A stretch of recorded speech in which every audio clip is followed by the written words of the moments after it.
este nuevo Papa que ha llegado, ¿sí? Que vamos a hablar ahora justamente del Papa Francisco, de la geopolítica del Papa Francisco. No pretendo hacer ahora una oda al Papa Francisco, pero sí voy a rescatar las cosas que a mí me parecen interesantes, ¿sí? Como publiqué mucho en Twitter o en Facebook, ¿sí?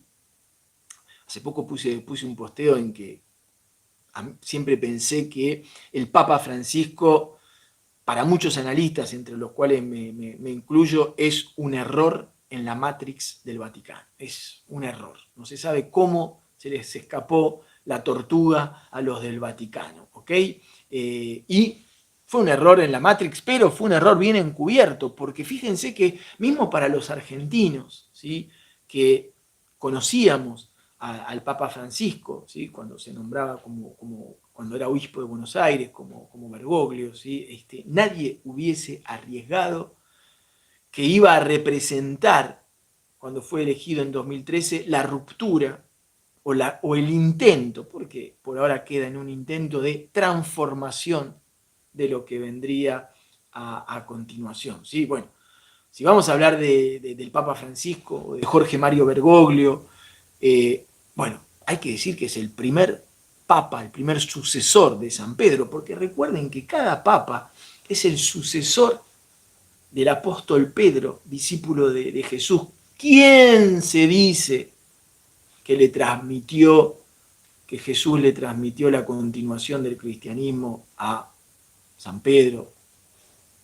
No sé. Pero en fin, así dicen que es. Otros dicen a María Magdalena. Es complicado. Me gusta más la segunda opción. En fin, decíamos que el primer sucesor del Papa Francisco que viene de América Latina, ¿sí? El primer Papa que viene de América Latina. Y por primera vez en su historia, en la historia del Vaticano, esto es muy importante, se produce que el Papa, ¿sí? No sitúa ni a Europa ni a Occidente en el centro de sus preocupaciones geopolíticas. Esto es muy importante, ¿sí? Ya no es más, ¿sí? Es como vieron que ahora cuando hablábamos de, si quieren ver el video cuando hablamos de la región de Asia-Pacífico, habíamos dicho que el foco que se encontraba en el Atlántico, ¿sí? Entre Europa y Estados Unidos, se había trasladado a la zona de Asia-Pacífico. Acá con el Papa Francisco pasa otra cosa. No es que se haya trasladado específicamente a Asia-Pacífico, pero Europa y Estados Unidos, Occidente en general, no es más el centro de las ocupaciones y preocupaciones geopolíticas del Vaticano. La primera cosa que hay que reconocerle al Papa Francisco, ¿sí? Es su rol que ha tenido. Bueno, primero quiero hablar un poquito más de la geopolítica más general del Papa Francisco, ¿sí? Que estamos frente a una diplomacia, yo diría, mucho más multipolar, ¿sí? Y uno puede hablar de valores diferentes, ¿sí? A los de sus predecesores, ¿sí? Y lo que hay que reconocerle al Papa Francisco es que es la primera vez que uno ve que un Papa seriamente, ¿sí? No se hace el tonto con temas muy oscuros de la Iglesia, como lo hemos hablado, con el tema de la pedofilia, ¿sí? El Papa Francisco es como que se hizo cargo, ¿sí? Dijo, acá la pedofilia es un problema, el Vaticano ya no puede seguir poniendo debajo de la alfombra el tema de la pedofilia, porque es un mal que está aquejando a muchos. Ha tratado también el Papa Francisco de trabajar con el tema del celibato, porque por más que a la Iglesia le duela, ¿sí? Yo no digo que todos los casos de pedofilia están intrínsecamente relacionados con el tema del celibato, ¿sí?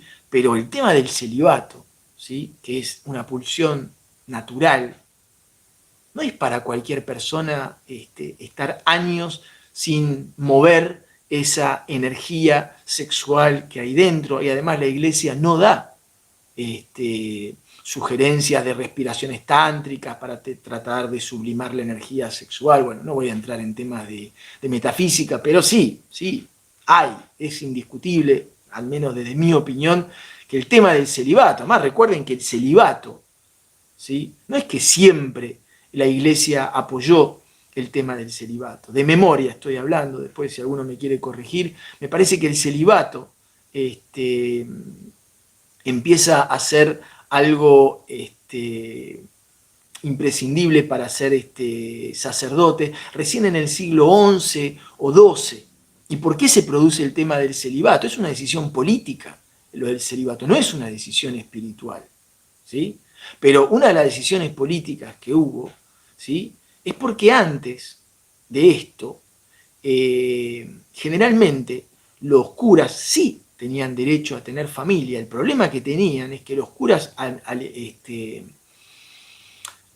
almacenaban, ¿sí?, acumulaban diversos tipos de ganancias, de propiedades, y cuando los curas morían, ¿sí?, las propiedades, las ganancias, se trasladaban a la iglesia, a las familias de los sacerdotes, ¿sí? Entonces, esto de decir, bueno, hay que cortarla con el tema de los herederos de los sacerdotes porque estamos perdiendo toda nuestra plata, justo que encima la coyuntura de ese momento era el tema de las cruzadas para poder reconquistar la tierra prometida que era Jerusalén en aquella época, siglo XI, XII, en la época del Papa Urbano, etc.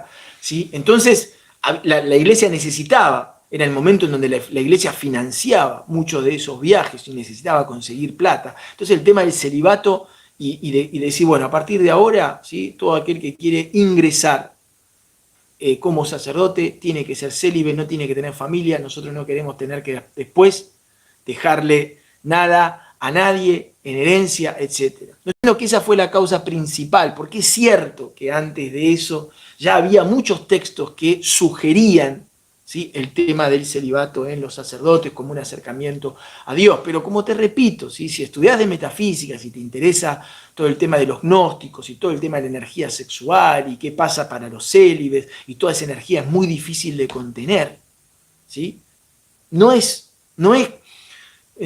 como que no es un cruce, me parece muy infantil decir que hay una relación entre el tema de la pedofilia y el tema del celibato. Repito, no es la única causa, pero sí hay algo ahí que trabajar seguramente. Y además el tema del celibato, que yo es una de las cosas que más le reprocho a la Iglesia Católica, ¿sí? Yo siempre digo esto: si vos querés ayudar a una familia como sacerdote, va a ser mucho más fácil que puedas ayudar a una familia si vos mismo tenés familia. Si vos no crías hijos, ¿cómo le vas a poder aconsejar a otra persona cómo se crían hijos? Si vos no tenés una esposa o un esposo, ¿cómo hacés para aconsejarle a alguien, ¿sí?, en cuanto a su relación? Si no lo experimentaste, ¿de dónde hablas? Desde la teoría, desde los libros. Los libros son importantes, pero la práctica también es muy importante. Bueno, no me quiero extender con este tema. Pero bueno, el Papa Francisco ha tenido iniciativas muy interesantes respecto al celibato, sobre todo ha propuesto el tema de que se le permita a sacerdotes en la Amazonia, en la selva amazónica, de estar casados. Ha tenido movimientos muy importantes respecto a la pedofilia, condenas permanentes, ¿sí? Muy interesante en ese sentido. Y uno de los ejemplos que a mí siempre me gusta dar y diferenciar el Papa Francisco de sus predecesores, ¿sí? Por ejemplo, para el tema de las bombas atómicas, ¿sí? Mientras la mayoría de sus predecesores decían, no, bueno, fomentaban el desarme nuclear, diciendo, bueno, no, hay que desarmar. El Papa Francisco es como más ortodoxo en muchas cosas, ¿sí? Él directamente condena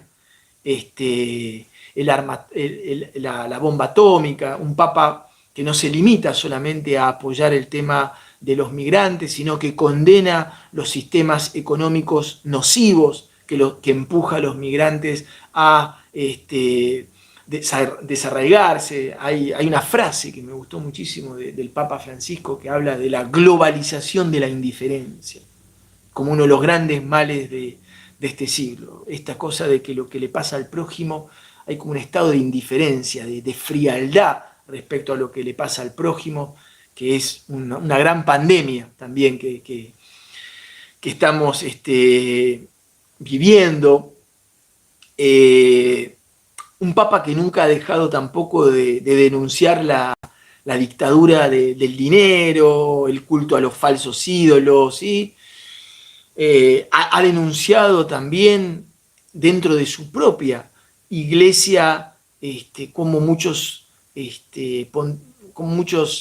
sacerdotes, obispos, se vuelcan estrictamente a los placeres materiales, ¿sí? La reducción del ser humano a un estado de puro agente económico, negando su dimensión humana, frases históricas del Papa Francisco como es mejor ser un buen ateo que un mal cristiano, muy, muy fuertes las declaraciones, ¿sí? Y uno basta con ver los enemigos que se ha ganado el Papa Francisco en todo lo que es el Vaticano. Yo no sé cómo sigue vivo este hombre, ¿sí? Pero también el tema de la pedofilia, como dijimos, fue su bandera, y también el tema del financiamiento. Ha querido lograr un poco de transparencia, pero no ha logrado. Pero más allá de esto, yo creo que una de las cosas que demuestra el tema de la actualidad y de la llegada del Papa Francisco a la maquinaria del Vaticano es que ha demostrado que muchas veces, ¿sí? Por más que dijimos que el Vaticano es una monarquía, que los sistemas o las maquinarias muchas veces terminan siendo mucho más fuertes y más poderosas que los seres humanos que la conducen, ¿sí? Por ejemplo, todos decíamos, no, el sistema político norteamericano no va a poder sobrevivir a Donald Trump. Y sobrevivió. ¿Sí? O no va a poder sobrevivir a Obama, hubo otro error en la Matrix, ¿sí? Y el Papa Francisco también, ¿sí? A veces uno se da cuenta que no basta con las buenas intenciones del que se sienta en el trono de la maquinaria que le toca conducir, porque hay veces que la maquinaria, y en la mayoría de los casos, ¿sí? Termina siendo mucho más fuerte que los hombres que la conducen. ¿Cuáles son los pendientes del Papa Francisco? Todos. ¿Por qué? Porque uno le podría exigir todavía mucho más a fondo de todo lo que ha hecho, ¿sí? Más a fondo, ¿sí? Más con el tema de la pedofilia, más con el tema de la transparencia del financiamiento, más con el tema del reconocimiento de los horrores que tuvo la Inquisición para con el mundo, con el tema del celibato, etcétera, etcétera. Pero bueno, lo más importante igual para mí, quería hablar de la geopolítica del Vaticano, pero me parecía que estaba bueno también hacer como una breve descripción de las características geopolíticas que tiene este gobierno del Papa Francisco. Como siempre, te agradezco muchísimo tu acompañamiento, tus mensajes de apoyo. A veces no son de apoyo, pero todo con respeto sirve para debatir. Si te gusta esto, como dicen, suscríbete, que me ayudás, o recomendalo, también me ayuda. Y si no, está todo bien. Nos vemos en el próximo contenido. Chau, chau.